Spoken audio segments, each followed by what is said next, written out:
रात्र झाली होती. सुनील आणि मनोज बिअर बारमध्ये एका टेबलवर बसून दारूचे एका पाठोपाठ एक पेग रिचवत गप्पा मारत होते. समोर टेबलवर प्लेटमध्ये ठेवलेले चणे तोंडात टाकत सुनील म्हणाला, मन्या, पहाटेची स्वप्न खरी असतात का रे? स्वप्न? माझा असल्या गोष्टींवर विश्वास नाही, पण का रे? बोलतच मनोजने टेबलवरचा ग्लास तोंडाला लावला. कुठेतरी शून्यात पाहत सुनील म्हणाला, काल रात्री एक विचित्र स्वप्न पडलं. तू जेवणाच्या ताटावर बसून जेवत होतास आणि सुनीलच्या तोंडून बाहेर पडलेले शब्द ऐकताच मनोज काहीसा अस्वस्थ झाला. पण चेहऱ्यावरचे हावभाव लपवत तो सुनीलला म्हणाला, पुढचं मी सांगतो.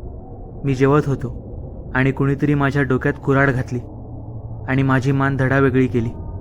असं स्वप्न होतं ना? अगदी शांतपणे तो सुनीलच्या उत्तराची वाट पाहू लागला. सुनील अगदी शांतपणे म्हणाला, तुझ्या डोक्यात कुऱ्हाड घालणारा दुसरा कोणी नव्हता, तो मीच होतो. पण त्याच्या आवाजातली अस्वस्थता मनोजला जाणवत होती. सुनील काहीसा घाबरट असला तरी मनोज मात्र कमालीचा धीट होता. अमावस्या असो किंवा पौर्णिमा, एखाद्याने स्मशानात जरी जेवायला सांगितलं तरी बिंदास जाऊन मटणाचं जेवण पोटभर हाणून येईल, इतका धाडशी. स्वप्न बिप्न काही नसतं रे, हे सगळे मनाचे खेळ असतात. म्हणतात ना, मनी वसे ते स्वप्ने दिसे. तू काळजी करू नको. बराच वेळ दोघांचा पिण्याचा कार्यक्रम सुरू होता. त्यानंतर नेहमीप्रमाणे ते हॉटेलमध्ये जेवले आणि आपल्या चारचाकी मोटारीतून घरी जायला निघाले. एव्हाना रात्रीचे 12 वाजून गेले होते. क्षणाक्षणाला गाडीचा वेग वाढतच चाललेला. त्यात रस्ता अधिकच सुनसान आणि निर्मनुष्य असल्याने त्याचं आपल्या वेगावर कुठलंच नियंत्रण नव्हतं. रात्रीच्या काळोखात त्याच्या गाडीचा वेग आता ताशी 90च्या पुढे गेलेला. बाजूच्या सीटवर बसलेल्या मनोजला तर केव्हा झोप लागली होती. आता ही झोप कबाड कष्ट केल्यामुळे अति मेहनतीनं शरीर थकल्याने लागलेली, असं काही नाही. बिअर बारमध्ये एका टेबलवर बसून रिचवलेली दारू पोटात गेल्यानंतर रक्तात भिनलेल्या अल्कोहोलचे प्रमाण जास्त झाल्यामुळे त्याला झोप लागली होती. आता ही झोप कमी पण नशा जास्त होती. पण ड्रायव्हर सीटवर बसलेल्या सुनीलनं मात्र गाडीचा वेग आणखी वाढवायला सुरुवात केली. मध्यरात्र उलटून गेल्यामुळे रस्त्यावर वाहनांची वर्दळही नव्हतीच. सुनील काहीसा शुद्धीत असल्यानं तोच ड्रायव्हिंग करत होता. आजूबाजूला ओसाड माळ रानात पसरलेला पौर्णिमेच्या चंद्राचा नितळ प्रकाश, जो अचानक ढगांच्या आवरणामुळे नाहीसा व्हायचा, अशातच मिट्ट काळोखात त्यांची मोटार काळ्याभोर डांबरी रस्त्यावरून हेडलाईटच्या प्रकाशात संथपणे चालत होती. सारं काही शांत होतं. आवाज होता तो गाडीच्या एसी आणि दारूच्या नशेत मनोजच्या गुणगुणण्याचा. कुठलं तरी हिंदी गाणं होतं. सारं काही नेहमीसारखं. पण पुढे जे होणार होतं ते नेहमीसारखं नक्कीच नव्हतं. ड्रायव्हर सीटच्या बाजूला निवांत झोपी गेलेला मनोज अचानक खाडकन आपल्या जागेवर सावधान मुद्रेत बसला. सुन्या, गाडी थांबव. जास्त प्यायल्यानं मनोजला उलटी आली असेल म्हणून त्यानं गाडी रस्त्यावर बाजूला घेतली. तसा मनोज गाडीचा दरवाजा उघडून बाहेर आला. कधी मागे तर कधी समोर पाहत डोक्याला हात लावून विचार करत असल्यासारखं वाटलं. म्हणून ड्रायव्हर सीटवर बसलेल्या सुनीलनं विचारलं, मन्या, काय झालं? डोकं गरगरतंय का? नाही रे, कोणीतरी हाक मारली. मनोजचं बोलणं ऐकून त्याने आपल्या बाजूची काच खाली घेत बाहेर पाहिलं, पण कसलाच आवाज येत नव्हता. आवाजच काय, पण या ओसाड माळरानावर दूर दूरवर चिटपाखराची हालचालही जाणवत नव्हती. होती ती एक नीरव शांतता. आणि तितक्या सुनीलच्या अंगावर सारं कणकाटा आला. आपण कुठे आहोत हे लक्षात आलं आणि मोबाईलच्या स्क्रीनवरील घड्याळात नजर गेली तसं काळजात चार्र झालं. घाबरलेल्या आवाजात तो मनोजला म्हणाला, मन्या, गाडीत बस. मनोज अजूनही आजूबाजूला कोणी दिसतंय का ते पाहत होता.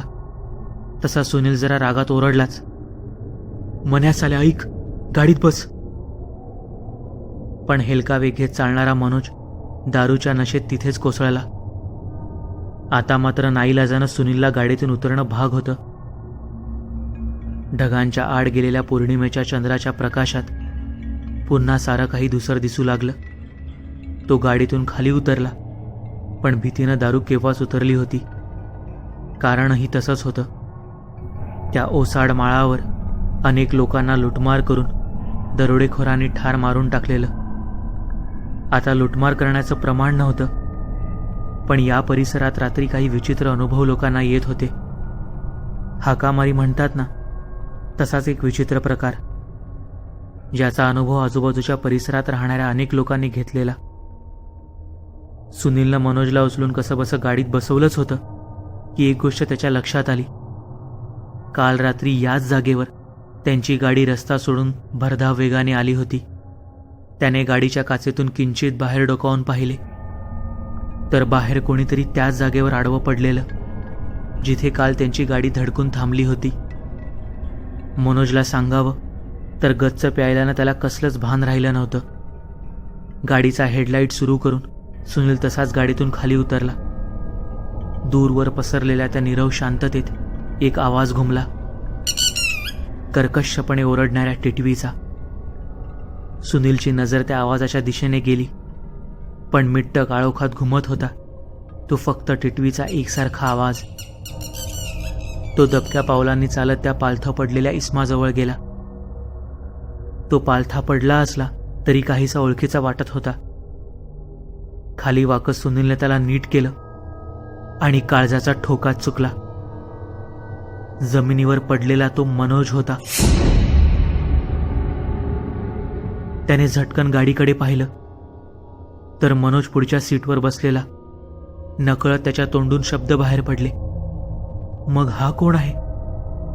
पुन्हा त्यानं जमिनीवर पडलेल्या त्या इस्माकडे पाहिलं, तर तो आता जमिनीवर बसलेला. समोर जेवणाचं ताट ठेवलेलं.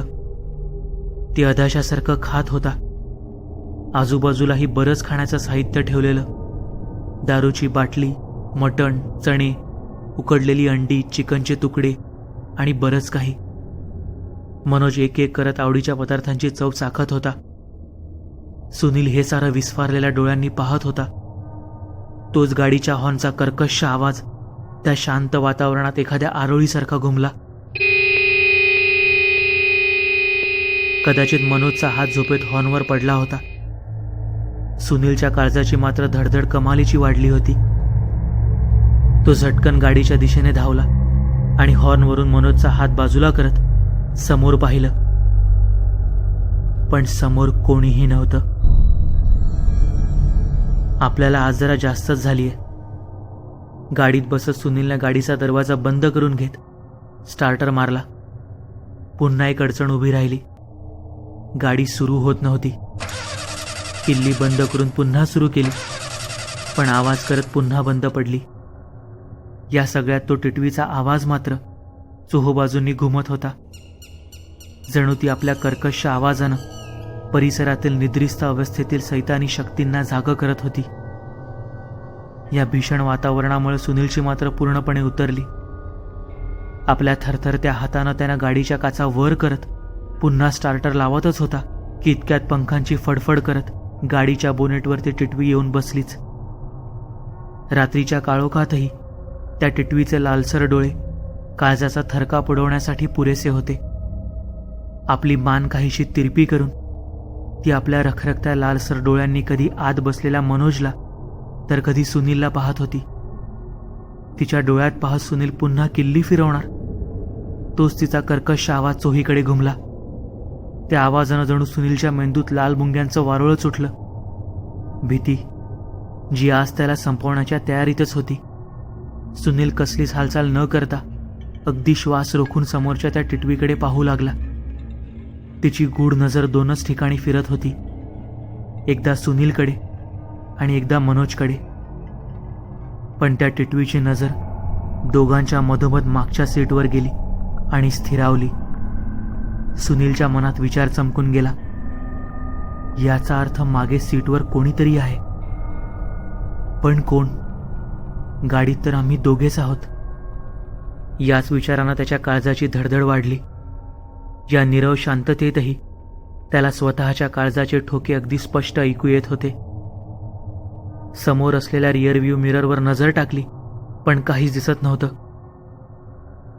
पण मागच्या सीटवर कोणीतरी होतं आणि त्याची चाहूल क्षणाक्षणाला जाणवत होती.